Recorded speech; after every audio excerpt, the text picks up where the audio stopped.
spray gunning each other with as much dirt as they could possibly do, having spewed lovey-dovey stuff to each other for months on end. Oh, isn't this just rich? Hollywood sweetheart Blake Lively, now painted as the criminal mastermind behind a Marvel-sized scam. And no, this isn't just another tabloid fairy tale, it's a full-blown Hollywood earthquake waiting to hit. Enter Piers Morgan, receipts in hand, claiming to have undeniable proof that could send this secret empire crumbling. And who's allegedly in on the act? None other than her charming, wisecracking husband, Ryan Reynolds. Secret meetings, shady backroom deals. Every thread of this tangled web leads straight to Lively at the heart of the conspiracy. So, is Hollywood about to witness its biggest downfall yet? Or will Lively and Reynolds pull off one last plot twist to save their empire? Either way, the cameras are rolling, and this scandal is just getting started. Months of whispers. And now the truth is finally clawing its way into the spotlight. Careers. On the edge, fortunes, at risk. And at the center of it all, Blake Lively, acting like the queen of a crumbling empire. But the final act is here, and Piers Morgan is about to drop receipts that could send everything crashing down. Lively strutted in front of cameras with that smug, untouchable attitude, convinced her fame alone would shield her. Say it with enough confidence, and people will just believe it. Right? Wrong. Because instead of bending the knee, Morgan and the internet decided they'd had enough. They peeled back the layers of her little power plays, and spoiler alert, it did not end well for her. Now she's stuck in a mess of her own making, scrambling for an escape route that doesn't exist. It all started with her overstepping, trying to run a movie set where she was just supposed to be an actress, hijacking scripts, demanding costume changes, rewriting rules that weren't hers to rewrite. And as if that wasn't enough, she dragged Ryan Reynolds into it, banking on his name and fortune to bulldoze her way to victory.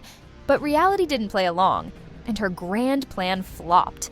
Then came the lawsuit against director Justin Baldoni. Wild claims, flimsy details, and a desperate attempt to twist the narrative. She expected blind loyalty, but the facts said otherwise. When the sympathy card didn't land, she doubled down, leaking stories, spinning headlines, only to make herself look even worse. So, what's next for Hollywood's self-appointed queen? A comeback? A full-blown downfall? Either way, the industry is watching, popcorn in hand, waiting for the next twist in this blockbuster disaster. Oh, classic Hollywood editing. Blake Lively wasn't just twisting the story, she was cherry-picking text messages like a desperate screenwriter trying to rewrite reality. She scrubbed out emojis, deleted key details, and stripped conversations of context, all to paint Justin Baldoni as some kind of Hollywood villain. And for a moment, she almost had everyone fooled. But then, plot twist, Justin fired back with the full messages. And guess what? They showed Blake praising his work, proving she was not the helpless victim she wanted the world to believe she was. Enter Piers Morgan, professional celebrity exposer who saw right through the act. Blake wasn't just telling her version of the story, she was manufacturing it, feeding the media a carefully curated narrative where she played the wounded hero. But Morgan, he wasn't buying it. He went live, shredded her fairy tale, and demanded answers. Why were her stories changing? Why was she leaving out the inconvenient details? And most importantly, why did she think she was untouchable? In the blink of an eye, Blake's carefully crafted illusion began to crumble. The public wasn't falling for the half-truths anymore. And Hollywood, well, it just loves watching a scandal unfold. Oh, Blake did not take that well. Instead of cutting her losses, she threw a full-blown tantrum, scrambled to rewrite the narrative, and clung to her victim act like it was her last lifeline. And just when you'd think she'd step back and regroup, she did the opposite, parading around in interviews, doubling down on her claims, and hiring an army of PR experts to spin the mess in her favor. She even tried using her Taylor Swift connection as a human shield, hoping the Swiftie army would back her up. But the problem? Cold, hard facts don't play favorites. Official court documents told a very different story, and Blake's version of events kept shifting like a badly written script. Worse, she couldn't explain why she needed years of Justin Baldoni's private emails, way beyond anything related to the movie. That little detail made people suspect she wasn't looking for justice, just digging for anything that could make him look bad. Classic desperation move. Not exactly the smoking gun she wanted it to be. Then came the real twist. Justin hit back. And he didn't just go after Blake, he slapped a countersuit on her, Ryan Reynolds, and even the PR firm that helped pump out her sob story. And he wasn't playing small. He sued for hundreds of millions, bringing receipts that made Blake's case look even worse. As if that wasn't enough, she tried dragging in other actresses like Jenny Slate and Isabella Ferrer, hoping to paint Justin as a repeat offender. But by then, the damage was done. Her credibility was cracking, and Hollywood was watching her house of cards collapse in real time. Oh, this just keeps getting better. Blake's desperate attempt to rally other actresses against Justin Baldoni? A total flop.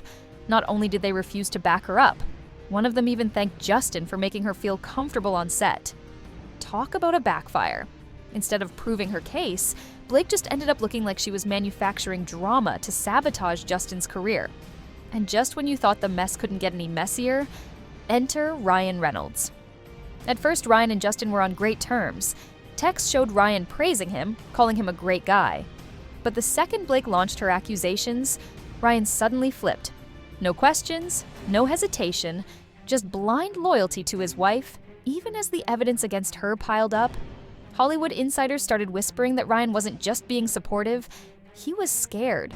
Scared of what would happen if he didn't back Blake up. The pressure to be the perfect husband was real, but instead of looking strong, he came off as weak and fake, bending to whatever narrative Blake was pushing. And of course, Piers Morgan had an absolute field day. He ripped into both Blake and Ryan, calling them out as narcissists who thought they could manipulate the media and the public. He pointed out the brutal truth. Blake went from America's sweetheart to one of the most hated figures in Hollywood. Once seen as charming and wholesome, she now looked like someone willing to play dirty just because a director refused to let her hijack his movie set. And as the fallout continued, one thing became clear. This wasn't just a PR disaster, it was a full-blown career implosion. Oh, Blake really thought she could spin this into a feminist crusade? Classic move. She tried to paint Justin Baldoni as some evil man trying to silence her, hoping the public would rally behind her. But there was just one tiny problem: the facts. Turns out, this wasn't about empowerment at all. It was about control. When Blake didn't get to run the show, she reached for the most damaging accusations she could think of, expecting blind support. But real feminists, ones who actually fight for truth and justice, weren't buying it. Instead of defending her, they backed away, realizing she was using an important cause as a business weapon. And if that wasn't tone-deaf enough, her next stunt was next-level ridiculous. Blake tried promoting a movie about domestic AB like it was some fun little girls' night out. She told people to grab their friends, put on pretty dresses, and make a night of it. Oh, and don't forget the cocktails, courtesy of her alcohol brand. Because obviously nothing says serious social issue like a branded drinking party. The backlash was instant. Viewers were appalled, calling her out for being so out of touch that it was almost impressive. Survivors of AB weren't looking for a red carpet moment. They wanted real awareness, not a marketing stunt. Blake, meanwhile, looked less like an advocate and more like someone willing to monetize tragedy to boost her brand. And while she was busy digging that hole even deeper, the lawsuit? Oh, it exploded. What started as a messy industry scandal was now a full-scale legal war, growing bigger and nastier by the day. Blake thought she was setting the stage for her big moment, but all she did was set herself up for a public and professional disaster.